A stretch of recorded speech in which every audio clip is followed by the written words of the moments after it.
사실 오늘 본문은 이제 읽을 때마다 늘 좀 긴장하는 그런 본문입니다. 왜냐하면 어제 밤에도 제가 읽으면서 실수하지 말아야지 그렇게 생각을 한 본문입니다. 제가 작년에 우리 형제교회 와서 이제 처음 새벽 기도회를 끝내고 난 다음에 이제 성도님들하고 잠깐 인사를 나누는데 집사님 한 분이 저한테 오시더니 세례 요한이 아니고 침례 요한입니다. 이렇게 얘기를 하는 겁니다. 그래서 이제 그때 한번 딱 뒤통수를 맞았습니다. 왜냐하면 아시는 것처럼 저는 장로교 목사인지라 한 번도 침례 요한이라고 불러본 적이 없거든요. 그래서 내가 침례교회에 왔구나, 침례교회의 목사로 왔구나 이런 생각을 했고, 그 뒤에도 이 침례 세례 이건 늘 좀 헷갈리는, 그래서 읽고 난 다음에 이거 침례로 읽었어야 되는데 이런 생각이 늘 좀 듭니다. 심지어는 침례와 세례가 헷갈리는 때도 있습니다. 이제 가끔 세례라고 말해야 되는 때가 있다고 그러더라고요. 참 언제 세례라고 하고 언제 침례라고 그래야 되는지 헷갈립니다. 왜냐하면 우리 교회사 가운데는 전에도 한번 제가 말씀을 드린 것 같은데 휘장 세례라고 하는 것이 있었습니다. 남녀가 유별하다고 생각하고 있었던 그때에 이제 여성 침례자들 가운데에 감히 이 외국인 남자 앞에서 그렇게 침례를 받을 수 없었던 거로, 세례를 받을 수 없었던 거로 이렇게 이제 휘장 가운데에다가 구멍을 뚫고 거기에 머리만 이렇게 뒤밀어서 그렇다고 침례를 줄 수 없잖아요. 그렇게 해서 약식으로 세례를 주었을 때에는 이건 이제 세례라고 그래야 된다고 그러더라고요. 그래서 그때도 휘장 세례 얘기하고 난 다음에 제 머릿속에서는 휘장 침례라고 그래야 되나? 이러면서 막 긴장했었던 때가 있습니다. 아마 오늘도 제가 이 본문을 설명하는 가운데에 침례와 세례 이 두 가지를 계속해서 헷갈리면서 반복하지 않을까 이런 생각이 드는데 양해하시면서 세례라고 하더라도 침례라고 알아들으시면 좋을 것 같습니다. 오늘 이 말씀은 우리 그리스도인과 죄의 문제를 다룹니다. 6장 1절 2절에 그런즉 우리가 무슨 말을 하리요 은혜를 더하게 하려고 죄에 거하겠느냐 그럴 수 없느니라 죄에 대하여 죽은 우리가 어찌 그 가운데 더 살리요 라고 하는 질문으로 시작합니다. 그러니까 우리가 그리스도인이 되고 난 다음에도 여전히 이 죄의 문제가 우리에게 있어서 꽤 중요한 문제다라고 하는 겁니다. 왜냐하면 우리 안에 아직 죄의 습성이 남아있기 때문에 그렇습니다. 여러분 그렇죠? 우리가 예수님을 믿는 그 순간에, 우리가 하나님의 자녀가 되는 그 순간에 완전히 옛날의 습관과 단절해서 새로운 사람이 되는 것이 아닙니다. 우리가 비록 예수 그리스도를 믿음으로 말미암아 우리의 영혼이 하나님 앞에 구원을 얻기는 했지만 여전히 우리에게는 과거에 하나님을 알지 못한 때에 우리가 살아왔었던 습성들이 그대로 남아 있는 겁니다. 제가 침례교회의 목사가 되었다고 해서 세례라고 말하던 습관이 바뀌지 않는 것과 그거 고치기 위해서 굉장히 힘들고 어려운 것하고 대단히 비슷합니다. 우리가 변화라고 하는 것이 이게 참 쉽지가 않습니다. 군인들도 그렇다고 그러죠. 군인들도 제대하고 나면 한동안은 군 시절의 습관, 말투를 잘 벗어나지 못합니다. 그래가지고 늘 이제 말할 때 했지 말입니다. 이러면서 군대 습관을 잘 벗어던지지 못하게 되는 겁니다. 그래서 우리가 그리스도인이 되고 난 다음에도 여전히 우리가 과거에 살아왔었던 그 습성이 우리 안에 살아남아 있는지라 죄의 문제가 우리에게 중요한 문제입니다. 뿐만 아니라 사단의 실제적인 공격이 우리들에게 있기 때문에 그렇습니다. 우리는 끊임없이 이 어둠의 세력들의 공격에 노출되어서 살아갈 수밖에 없습니다. 우리가 하나님의 자녀가 되었다 그래서 해서 사탄이 이제 손을 놓고 아이고야 이제 내가 끝장났구나, 이제 저 사람은 내 손아귀에서 벗어난 사람이다 이러면서 그냥 내버려 두지를 않습니다. 어떤 의미에서는 더 집요하게 우리가 믿음 생활을 한다라고 생각하는 그 순간부터 우리를 향해서 그 이전보다 훨씬 더 끈질기게 공격을 가해 오지요. 마치 출애굽기를 보면 이스라엘 백성들이 출애굽하려고 할 때에 10가지 재앙이 있고 난 다음에 계속해서 바로가 그거 포기하지 않죠. 포기하려고 했다가도 어느 순간인가 마음을 돌이켜가지고 다시 이스라엘 백성들을 향해서 막 악하게 대하고 심지어는 홍해까지 쫓아오면서도 이스라엘 백성들을 공격했었던 것과 마찬가지로 사탄이 우리가 하나님의 자녀가 되었다고 그래서 이제 네 마음대로 살아라 이러면서 우리를 그냥 내버려 두는 것이 아니라 마지막까지 우리가 천국에 가는 그 순간까지 계속해서 우리를 끊임없이 공격하면서 우리를 하나님의 자녀로서의 삶을 포기하도록 만들기 위해서 우리에게 실제적인 공격을 해온다는 이야기입니다. 그런 점에서 죄의 문제는 여전히 우리가 그리스도인이 되고 난 다음에도 우리에게 있어서 굉장히 중요한 그런 문제입니다. 또 신앙인들 가운데는 이 은혜를 오용하는 사람들도 있습니다. 실제로 이 사도 바울이 하는 이 말 가운데에 초대교회 성도들 중에도 그런 사람들이 있었던 것 같습니다. 그러니까 우리가 구원받았다는 그 사실에 대해서 이걸 이제 좀 극단적으로 몰고 가면 어떤 방식의 생각을 하기 쉬우냐면 우리가 흔히 이제 구원파에서 이야기하는 오늘날의 그 구원파가 이제 그것의 변형이라고 어느 시대에나 그렇게 생각하는 사람들이 있습니다. 우리가 지난 5장에서 보았던 것처럼 그리스도의 은혜는 늘 넘치는 그런 특성을 가지고 있습니다. 그러니까 우리의 어떤 죄보다 훨씬 넘치고 우리가 어떤 죄 가운데 있다 할지라도 그 죄를 이겨낼 수 있는 그 특성이 그리스도의 은혜에 있다라고 하는 것을 믿게 되니까 심지어는 그 사람들 가운데 초대교회 성도들 가운데에도 어떤 생각들을 하게 되냐면 일종의 말장난인데 그러면 우리가 더 많은 죄 가운데 거하면 그리스도의 더 많은 은혜를 경험할 수 있는 거 아니냐 이런 어떤 생각들을 하면서 그것에 대해서 자기 자신을 그냥 방기하면서 살아가는 그리스도인들이 실제로 있었던 것을 보여줍니다. 그래서 6장 1절에 보면 그런즉 우리가 무슨 말을 하리요 은혜에 더하게 하려고 은혜를 더하게 하려고 죄에 거하겠느냐라고 그렇게 질문을 하는 겁니다. 이 질문에 무슨 의도가 담겨 있겠습니까? 아마 초대교회 성도들 가운데 일부가 사도 바울이 전했었던 그 은혜의 넘치는 특성을 오용해서 우리가 그러면 죄가 더 많을수록 그리스도 은혜의 풍성이 거하는 거 아니냐 이러면서 죄를 그냥 방기하거나 조장하는 이런 사람들이 실제로 그리스도인들 가운데 있었다는 이야기입니다. 그러나 우리가 잘 아는 것처럼 그것은 구원의 참 목적을 잊어버린 데서 생긴 오해입니다. 여러분, 우리 은혜라고 하는 것은 면죄부가 아닙니다. 은혜를 주신 이유는 네가 무슨 죄를 짓든 상관없다. 그게 아니고 그 죄를 극복해가고 이제 새로운 삶을 살아가게 하기 위한 특별한 선물인데 이 선물의 목적과 취지를 잊어버린 채 그냥 오히려 더 이전보다 훨씬 못한 삶을 살아간다면 그 은혜를 가장 천박하게 이용하는 것인데 실제로 그리스도인들 가운데도 그런 사람들이 생겨날 수 있다라고 하는 이야기입니다. 그래서 만약에 우리가 그리스도인이 되고 난 다음에 이제 내가 구원받았으니 내가 하나님의 자녀가 되었으니 천국 가는 티켓은 따놓은 거고 내가 이 땅에서 무슨 삶을 살든 그것은 내 구원을 흔들지 못한다라고 하는 이 생각 속에서 우리가 만약에 죄에 대해서 아무런 경각심을 갖지 못한 채 그렇게 살아간다면 그것은 하나님께서 우리를 구원하신 본래의 목적에 어긋나는 삶을 살아가게 된다라고 하는 이야기입니다. 그래서 이 문제에 대한 사도 바울의 답은 대단히 단호합니다. 그리스도인들이 죄에 대해서 어떤 태도를 가져야 하는가에 대해서 대단히 단호합니다. 6장 14절 죄가 너희를 주장하지 못하리니 이는 너희가 법 아래에 있지 아니하고 은혜 아래에 있음이라. 너희가 은혜 아래에 있다면 너희가 정말 그리스도의 자녀가 되었다면 죄가 더 이상 우리를 주장하지 못한다. 우리를 다스릴 수 없다라고 하는 것이 사도 바울의 분명한 대답입니다. 왜요?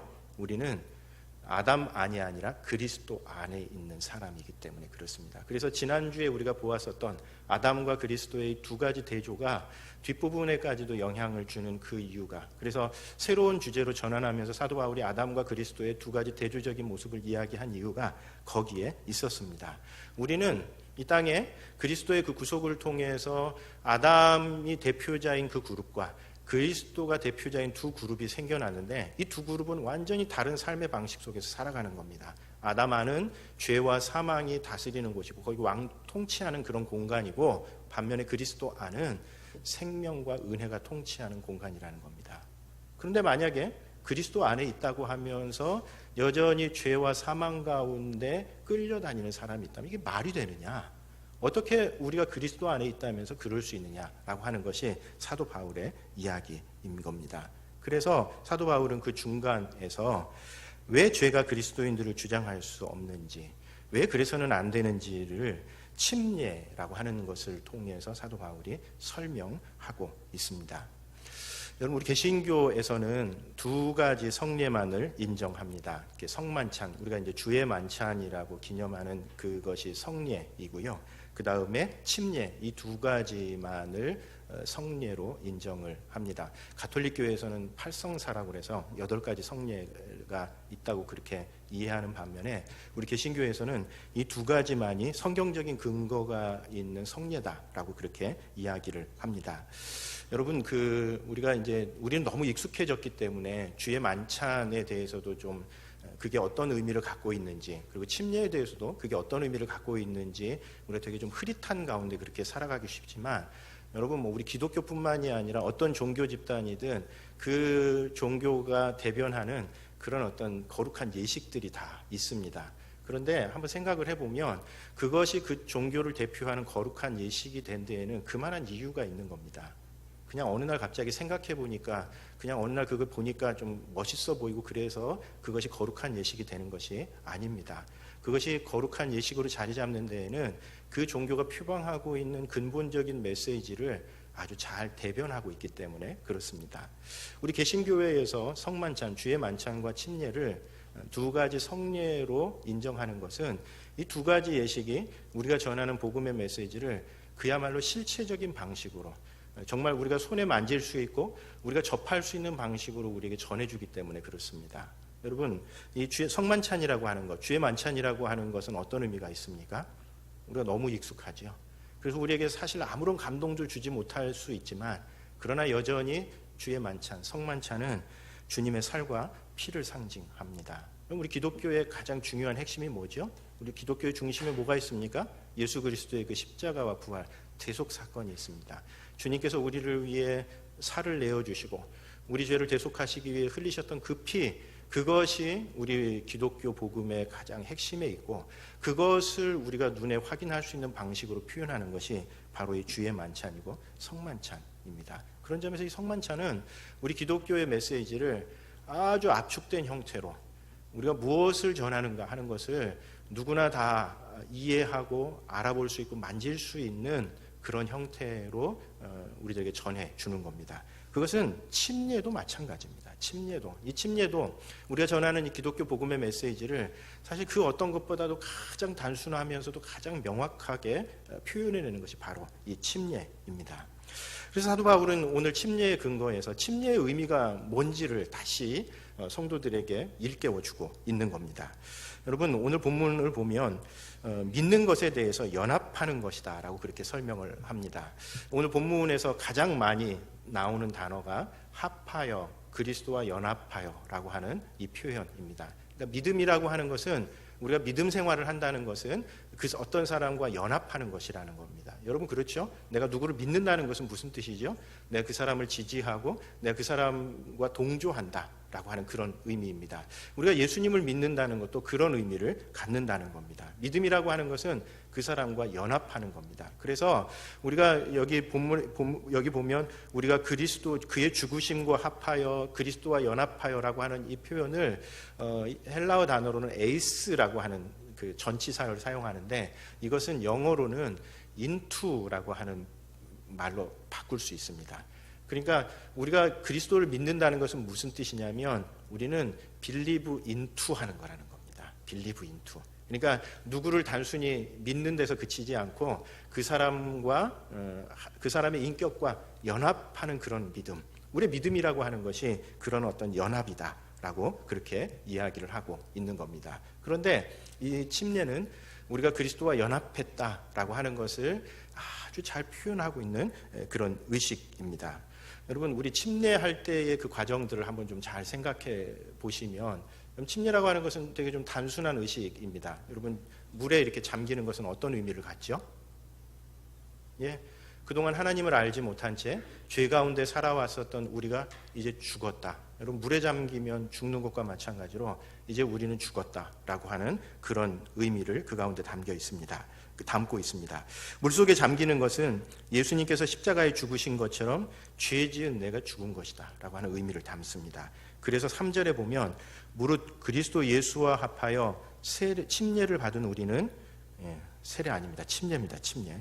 침례를 받은 우리는 그의 죽으심과 합하여 침례를 받은 줄을 알지 못하느냐.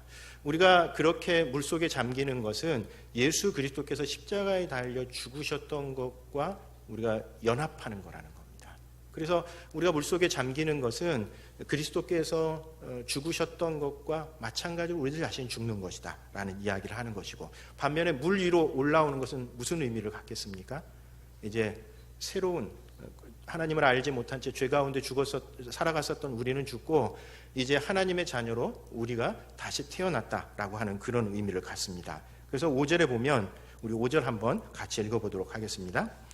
만일 우리가 그의 죽으심과 같은 모양으로 연합한 자가 되었으면 또한 그의 부활과 같은 모양으로 연합한 자도 되리라. 우리가 그렇게 물 위로 올라오는 것은 이제 그리스도께서 십자가에 달려 죽으셨다가 부활하셨던 그 그리스도에게 우리가 연합하는 것을 나타낸다는 그런 의미입니다.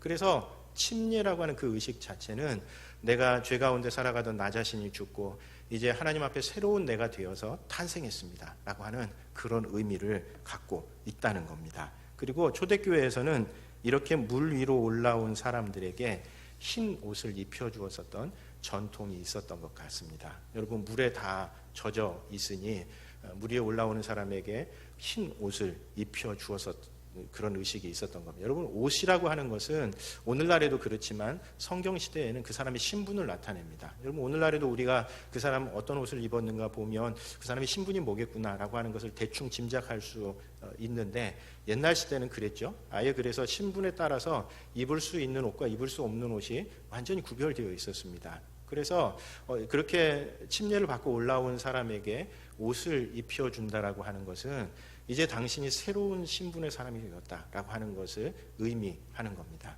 그래서 우리가 신약 성경을 읽다 보면 가끔 옷 입었다라고 하는 표현들이 나오는 경우가 많습니다. 예를 들면 로마서 3장 14절에 보면 오직 주 예수 그리스도로 옷 입고 정욕을 위하여 육신의 일을 도모하지 말라라고 하는 말이 나오고요. 갈라디아서 3장 20절에 보면 누구든지 그리스도와 합하여 세례를 받은 자는 그리스도로 옷 입었느니라 라고 하는 이런 표현들이 신약 성경에 심심찮게 많이 등장합니다. 옷 입었다. 물론 이 말을 우리가 충분히 어떤 비유적인 의미로 쓸 수도 있습니다. 이제 새로운 신분이 되었다라고 하는 그런 의미를 담아서 그렇게 표현할 수도 있지만, 이것은 초대교회 성도들에게 굉장히 실체적인 의미, 아주 구체적인 의미를 갖고 있습니다. 무슨 뜻이겠습니까? 초대교회 성도들이 침례받고 나 올라오는 그 순간에 성도들이 입혀주었었던 그 옷, 그 옷이 우리가 예수로 옷 입은 것이다.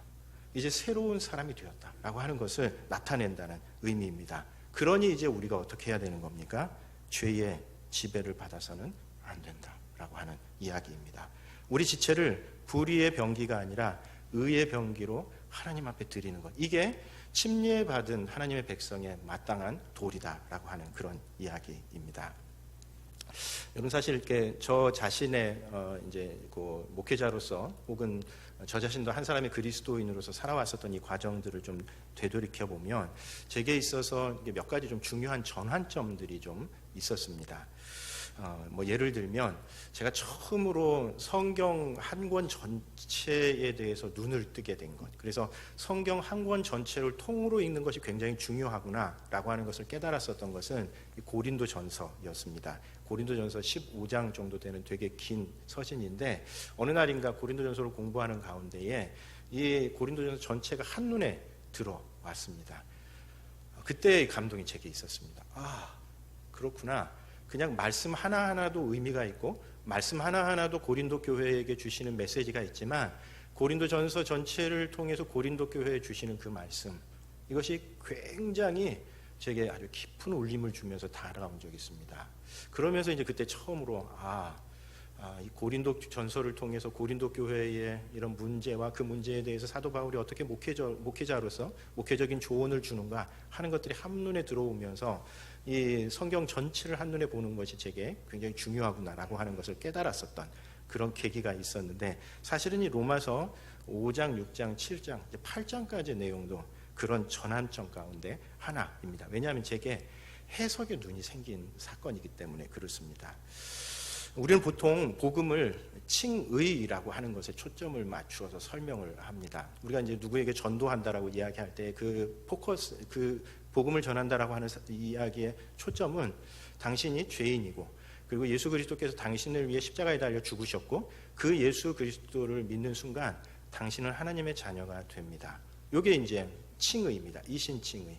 믿음으로 말미암아 당신이 하나님 앞에 의롭게 된다라고 하는 것. 이게 이제 복음의 아주 주요한 메시지입니다.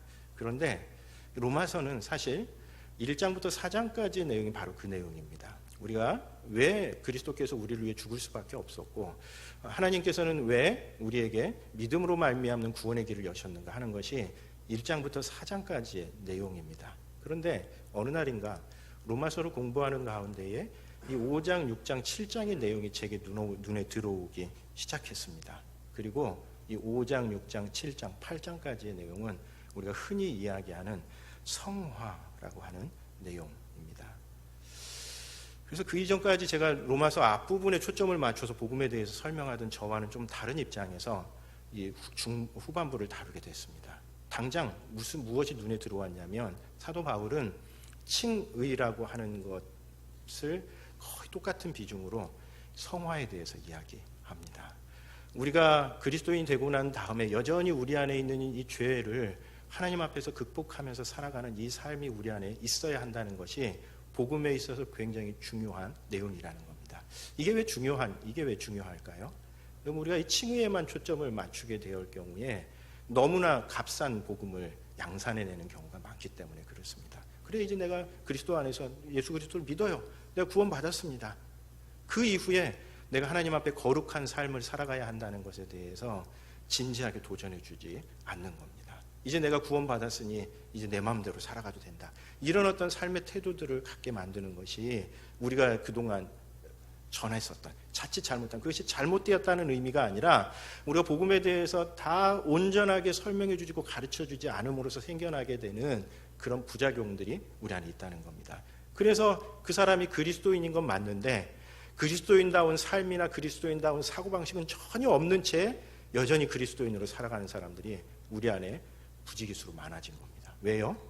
칭의라고 하는 것에만 초점을 맞추었기 때문에 그렇습니다. 그러나 우리가 잘 아는 것처럼 거룩하지 못한 삶은 오히려 하나님의 영광을 가립니다. 여러분, 오늘날 우리 한국교회가 정말 세상 사람들 보기에 부끄러운 일들이 너무나 많은데 그 부끄러움의 중심에 있는 사람들은 초신자들 절대 아닙니다. 이제 갓 그리스도를 믿은 사람들은 그냥 그러려니 하고 다 넘어갑니다.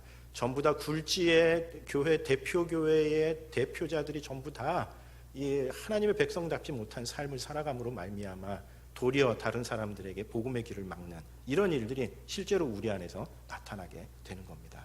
그런 점에서 저는 이 로마서 중반부에서 이제 새롭게 우리가 접하게 될 이 성화, 어떻게 그리스도인이 되고 난 다음에 하나님 앞에 거룩한 삶을 살아갈 것인가 하는 이 문제가 우리에게 있어서 대단히 중요한 문제라고 생각을 합니다. 왜요? 복음이 우리에게 가르쳐주는 것이기 때문에 그렇습니다. 우리가 믿음으로 말미암아 의롭게 되었다면 이제 하나님 앞에서 우리가 어떻게 거룩한 삶을 살아갈 것인가에 우리의 초점이 당연히 맞추어져야 된다라고 하는 그런 이야기입니다.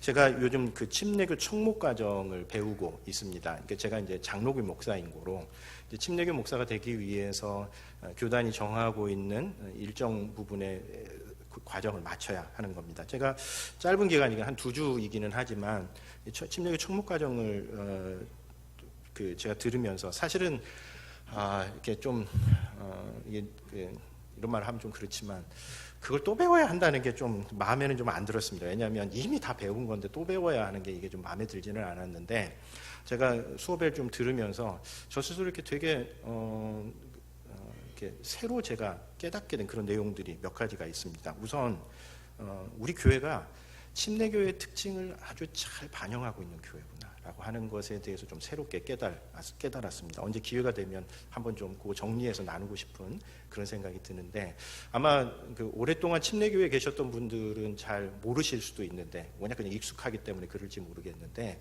제가 이제 와서 우리 형제교회가 가지고 있는 그 독특한 분위기, 특징이 있습니다. DNA처럼 자리 잡은 특징이 있는데 이게 침례교회 특징하고 아주 잘 맞는구나. 우리 교회가 침례교회의 특징을 아주 잘 반영하고 있는 교회구나라고 하는 것에 대해서 좀 깨달았습니다. 예를 들면 평신도 목회 공동체를 지향하는 거라든지 대단히 선교를 강조하는 것, 이런 것들이 침례교회가 가지고 있는 아주 중요한 특징 가운데 하나이거든요. 그리고 또 더불어서 이 침례교회에서 이 침례가 갖고 있는 의미가 굉장히 중요하다는 것에 대해서 제가 좀 새롭게 깨달았습니다. 여러분, 침례교회는 그 이름처럼 침례의 의미를 회복한 데서 첫 출발한 교회입니다. 그래서 이름도 침례교회입니다. 여러분, 이 중세 시대에는 교회가 국가 종교였습니다. 그래서 교회 그 한 나라의 어떤 봉건 군주의 신민이 된다는 것은 그 교구의 교구민이 된다는 이야기하고 같습니다. 그럼으로써 그 교구민이 되는, 그리고 그 봉건 국가의 신민이 되는 첫 출발점, 일종의 그 호적을 올리는 그게 뭐였냐면 유아 세례였었던 겁니다. 근데 이제 유아들에게는 침례를 줄 수 없는 거로, 이게 이제 당연히 유아 세례, 그렇잖아요. 어린애도 어떻게 물속에 잠그겠습니까? 그러지 못해서 약식으로 유아 세례를 주기 시작했는데, 이게 이제 시간이 지나면서 어떻게 되겠습니까? 더 이상 침례는 필요 없어져 버린 겁니다. 왜요? 다 유아 세례를 받았기 때문에.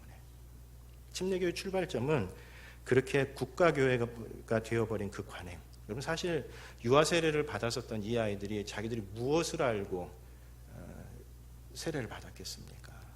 그러니 교회 안에 세례 받은 사람들은 많지만 그러나 정말 그리스도인 된 사람들이 없었던 겁니다. 그래서 이 침례교회는 그런 국가 종교의 관행을 거부하는 데서부터 출발했었던 교회라는 겁니다. 사실 이 과정이 쉽지 않았습니다. 왜냐하면 그것은 일종의 그 당시 가장 중요한 정치 권력을 향해서 반기를 드는 것이기 때문에 그렇습니다. 목숨을 잃었었던 사람들도 꽤 많다고 합니다. 그럼에도 불구하고 침례가 가지고 있는 고유한 특성, 그게 뭐죠? 내가 이제 죄 가운데 살아갔었던 나는 죽고, 그리고 이제 하나님의 자녀로 새롭게 살아가겠다라고 하는 그 고백을 한 사람들만이 교회 구성원이 되어야 한다. 그것을 깨닫지 못한 채 세례 받았었던 사람들, 그거 다시 침례를 받도록 해야 된다라고 하는 이 고백이 이 침례교회의 출발점이 되었다는 겁니다. 그래서 침례교회의 아주 중요한 특성 가운데 하나가 신자들의 모임으로 구성되는 겁니다. 신자들의 모임. 그것에 대해서 생각을 해보면 우리 교회도 그것에서 크게 다르지 않지만 오늘날 교회들이 이 침례 혹은 세례의 의미를 너무 약화시켜 놓아버린 것은 이거야말로 진짜 교회의 신인도를 떨어뜨리는 데 있어서 아주 결정적인 요인이 되었었던 겁니다. 교회는 부흥했을 수 있습니다. 온갖 사람들이 다 몰려들었기 때문에. 그러나 그 부흥의 끝자락에서 우리가 스스로 그리스도인이 된 것이 부끄러운 이유는 우리가 이 침례, 우리가 이 세례의 의미를 제대로 잘 각인하지 못한 채 그냥 한 1년 정도 신앙생활 하셨으니 이제 세례 받으시고 침례 받으십시오. 혹은 이제 신앙생활을 좀 열심히 해보려고 한번 좀 다짐을 해봅시다. 이런 어떤 계기로서 침례를 주고 세례를 주는 이런 관행들 때문에 오늘날 교회가 이 칭의만 살아남아 있는 이 교회가 가지고 있는 아주 치명적인 약점이 오늘 우리 한국교회가 가지고 있는 문제라고 하는 점입니다. 그런 점에서 제가 요즘 연습하고 있는 게 있습니다. 뭐냐면 침례를 거부하는 겁니다. 누가 침례를 받겠다고 얘기할 때에 당신 아직 침례 받을 자격이 안 됩니다. 이러면서 한번 거부해보고 싶습니다. 그래가지고 제가 형제님 침례를 감당하실 수 있겠습니까? 이러면서 한번 좀 거부를 해보고 싶습니다. 자매님 제가 보니 준비가 덜 된 것 같습니다. 준비를 더 하셔서 다음번에 침례를 좀 받으십시오. 이래보고 싶은 생각이 요만큼 나옵니다. 그래서 제가 막 연습하고 있습니다. 왜냐하면 결정적인 순간에 그 얘기해야 되잖아요. 여러분, 우리가 하나님의 자녀가 되었다는 것이 우리에게 주는 굉장히 무거운 무게, 그것을 우리가 받아들여야 하는 겁니다. 그러면 우리가 어떻게 거룩한 삶을 살 수 있는가? 12절, 13절에서 그 길을 얘기합니다. 12절, 13절 같이 한번 읽어보도록 하겠습니다. 같이 읽겠습니다.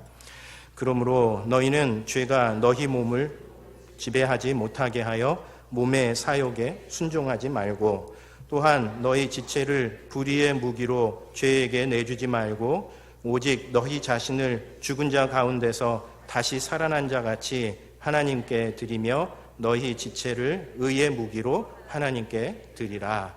오늘 말씀에서 두 가지 우리가 어떻게 거룩한 삶을, 성화의 삶을 살아갈 수 있는가 하는 것에 대해서 이야기해 줍니다. 첫 번째로는 우리 안에 있는 악한 욕망을 단절해야 된다라고 이야기합니다. 너희는 죄가 너희 죽을 몸을 지배하지 못하게 하여 몸의 사욕에 순종하지 말아라. 그렇게 이야기합니다. 그러니까 우리 안에 남아있는 이 죄의 욕망, 죄된 욕망, 이것에 우리가 굴복해서는 안 된다라고 하는 이야기입니다. 우리 그리스도인이 되고 난 다음에도 여전히 우리 안에 욕망이 있을 수 있습니다. 이 욕망들을 죽이지 않은 채 이 욕망을 따라 살아가는 삶, 이것은 하나님의 자녀들에게 합당한 삶이 아니라는 겁니다. 그런데 이 신앙인들 가운데에는 이 욕망을 부추기는, 그것을 오히려 하나님의 이름으로, 신앙의 이름으로 욕망을 부추기는 사람들이 있습니다. 그리스도인이라면 부자가 되어야 하고, 그리스도인이라면 승진해야 되고, 그리스도인이라면 성공해야 되고, 우리 안에 있는 욕망입니다. 그거 싫어하는 사람 어디 있겠습니까? 그러나 그 욕망을 죽이는 것, 그것이 우리가 하나님 앞에 거룩한 삶을 살아가는 첫 번째 길이라는 이야기입니다. 그래서 어떤 사람들은 오늘날 기독교를 가리켜서 욕망교회라고 이렇게 얘기합니다. 욕망교회. 우리 성도들 안에 있는 그 욕망을 부추기는 교회가 되어버렸다는 뜻입니다. 우리가 거룩한 삶을 살지 못할 때 그것이 도리어 불의의 병기가 될 수도 있습니다. 이게 꽤 오래전의 사건인데 참 부끄러운 사건 하나 있습니다. 어떤 군소교단의 총회장으로 지내셨던 이 목사님이신데 이분이 내연 관계가 있었습니다. 그래서 그 관계가 계속 지속이 됐는데 남편이 예배 시간에 이런 얘기해서 좀 죄송한데 그냥 우리의 현실이라고 생각하시면서 그렇게 들으시면 좋겠습니다. 남편이 의심을 품었고 그래서 두 사람을 쫓아다니다가 여관에 있었던 두 사람을 드디어 발견을 했습니다. 그래서 그 문을 따고 들어가는데 이 목사님이 이제 들통날 것이 두려우니까 어떻게 했냐면 창문으로 뛰어내렸습니다. 그리고 그냥 그 자리에서 죽었습니다. 그런데 차마 이분이 어떻게 죽었는지를 제대로 이야기할 수가 없어서 신문에는 신방중 과로사라고 그렇게 이름을 붙였습니다. 정말 부끄러운 면이죠. 우리 안에 있는 이 욕망, 이것들을 우리가 하나님 앞에 줄이고 제거해 가지 못하면 우리가 자신이 오히려 죄의 무기가 될 수 있다라고 하는 그런 이야기입니다. 여러분, 저는 오늘날 한국교회가 이렇게 좀 자기 부인이 사라져버린 천박한 교회가 된 데에는 여러분 모든 고등 종교는 여러분 그 샤머니즘을 제외하고 모든 종교는 다 자기 부인이 있습니다. 우리 안에 있는 욕망을 꺾는 것, 이것이 진짜 신앙의 힘이다라고 하는 것이 있는데 오늘 그 교회가 그런 어떤 자기 부인이 사라져버린 데에는 목회자의 책임이 가장 크다고 생각합니다. 그러나 거기에는 성도들의 책임도 없지 않습니다. 왜냐하면 성도들이 자기 부인하는 삶을 살아가라고 하는 이 설교를 하면 좋아하지 않습니다. 대번에 고난받는 삶을 살아가시라고 이야기하면 대번에 싫은 눈치하고요. 이러는 겁니다. 그러면 당연히 목회자들은 거기에 맞추어서 성도들이 좋아하는 이야기를 해나갈 수밖에 없고, 그래서 오늘날 한국교회가 그렇게 된 데에는 목회자의 책임이 1차적으로 크지만 이 복음의 메시지를 우리가 진지하게 받아들이지 않은 성도들의 책임도 꽤 많습니다. 성도들이 목회자를 그렇게 만들어 놓은 겁니다. 그래 놓고는 문제가 생기면 목회자의 책임을 묻는 것이 사실 목회자들로서는 되게 좀 억울한 측면이 있는 겁니다. 자기들이 그런 목회자들 모셔다 놓고서는 이제 정작 문제가 생겨나면 당신 책임이라고 얘기하는 겁니다. 우리가 다 그 한 통 속에 대해서 굴러가고 있는 겁니다. 그런 점에서 우리 안에 있는 그리스도인이 되고 난다면 여전히 우리 안에 남아있는 하나님 앞에서의 거룩하지 못한 욕망, 이것들을 끊어내는 것이 첫 번째 성화의 길입니다. 두 번째 성화의 길은 우리를 하나님께 내어드리는 겁니다. 13절에 또한 너희 지체를 불의의 무기로 죄에게 내주지 말고 오직 너희 자신을 죽은 자 가운데서 다시 살아난 자 같이 하나님께 드리며 너희 지체를 의의 무기로 하나님께 드리라 라고 이야기합니다. 첫 번째로는 우리 안에 있는 이 하나님 앞에서의 바르지 못한 욕망을 끊어내는 것, 그리고 그것의 반대 측면은 이제 우리 자신을 하나님 앞에 내어드리는 겁니다. 여러분, 좋지 못한 습관을 바로잡기 위해서 해야 되는 중요한 조치 가운데 하나가 뭐죠? 좋은 습관을 많이 들이는 겁니다. 마찬가지로 우리 안에 있는 죄된 욕망들을 끊어내겠다라고 하는 것에만 집중하면 오히려 그 욕망을 끊어내기가 참 쉽지 않습니다. 오히려 우리 자신을 하나님 앞에 더 내어드릴 때 그것이 거룩한 삶을 살아가는 데 있어서 우리에게 도움이 되는 아주 중요한 방법이 된다라고 하는 그런 이야기입니다. 그래서 주님의 일을 위해서 주님에 관해서 더 많이 생각하고 주님의 일들을 세속적인 것들에만 파묻혀서 하루 종일 지내지 말고 하나님을 향해 시선을 들고 하나님의 말씀으로 우리의 마음을 채우고 그리고 하나님께서 기뻐하시는 일들에 우리 자신의 시간을 들이는 이 일들을 할 때에 자연스럽게 우리가 하나님 앞에 거룩한 삶을 살아갈 수 있다라고 그렇게 이야기를 하고 있는 겁니다.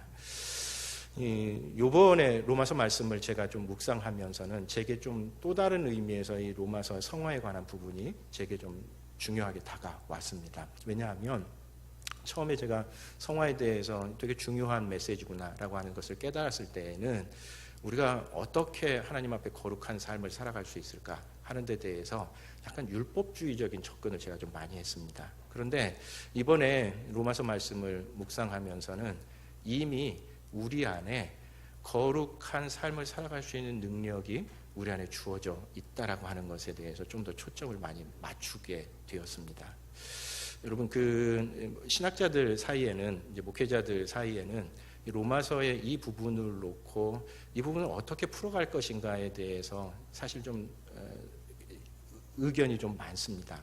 왜냐하면 우리가 이제 간편하게 로마서 앞부분을 칭의라고 하는 것으로 정리를 하고 로마서 후반부를 성화라고 하는 것으로 정리를 하면 되게 간편하고 좋기는 한데 무슨 느낌이 드냐면 이게 칭의와 성화가 어떤 단계처럼 우리에게 다가옵니다.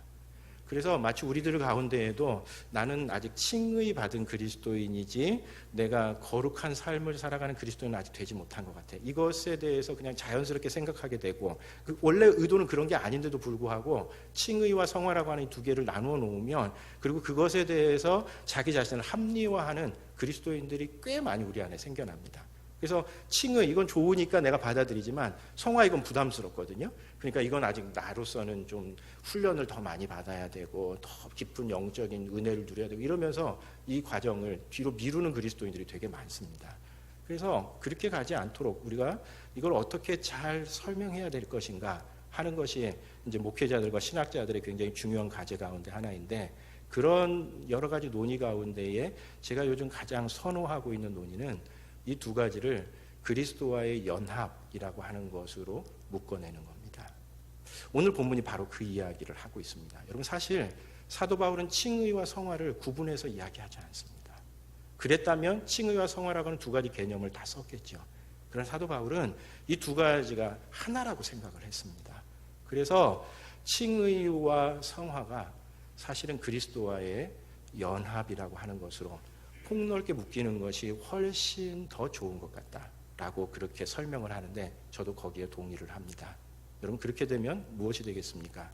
우리가 하나님 앞에 구원을 받는 것, 의롭다고 여겨져서 구원을 얻는 것은 당연히 그리스도와의 연합을 통해서 이루어지는 겁니다. 그리고 이 그리스도와의 연합은 자연스럽게 무엇으로 이어집니까? 거룩한 삶을 살아가는 겁니다. 왜요? 내가 그리스도와 더 많이 연합하게 되는데 거기에 어떻게 죄의 세력들이 자리 잡을 수 있겠습니까? 갈라디아서 2장 20절에 보면 내가 그리스도와 함께 십자가에 못 박혔나니 그런즉 이제는 내가 사는 것이 아니요 오직 내 안에 그리스도께서 사시는 것이라. 이제 내가 육체 가운데 사는 것은 나를 사랑하사 나를 위하여 자기 자신을 버리신 하나님의 아들을 믿는 믿음 안에서 사는 것이라라고 하는 이 구절이 바로 그 내용을 이야기하고 있습니다. 그런즉 이제 내가 사는 것이 아니요 오직 내 안에 그리스도께서 사시는 것이라. 그리스도와의 연합, 이것이 우리가 하나님 앞에 구원받는 결정적인 조건이고 그리고 그리스도와의 연합은 우리들로 하여금 하나님 앞에서 거룩한 삶을 살아가게 하는 능력이 되는 겁니다. 그 예수님과 함께 연합해서 살아가는 그 사람들에게 조금씩 거룩함의 능력들이 나타나게 된다는 겁니다. 그래서 우리가 불렀었던 찬송처럼 그 선하님이 우리를 감싸시니 믿음으로 일어날 일 기대하네. 이미 우리는 그리스도와 연합한 사람들입니다. 성화라고 하는 또 다른 과정이 우리 안에 남아있는 것이 아니고 우리가 그리스도와 더 깊이 연합할수록 우리 안에서 거룩한 능력들이 더 많이 발휘될 것이라는 겁니다. 그것을 소망 가운데서 바라보는 것, 그것이 믿음이라고 이야기합니다.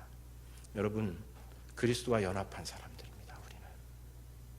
그리고 그리스도와 연합한 사람들에게는 거룩한 삶을 살아갈 수 있는 그 씨앗과 능력들이 우리 안에 이미 내재해 있습니다. 여러분, 한 주 동안도 그 능력을 쫓아서 거룩하게 살아가시는 교우님들 되시기를 바랍니다. 기도하겠습니다.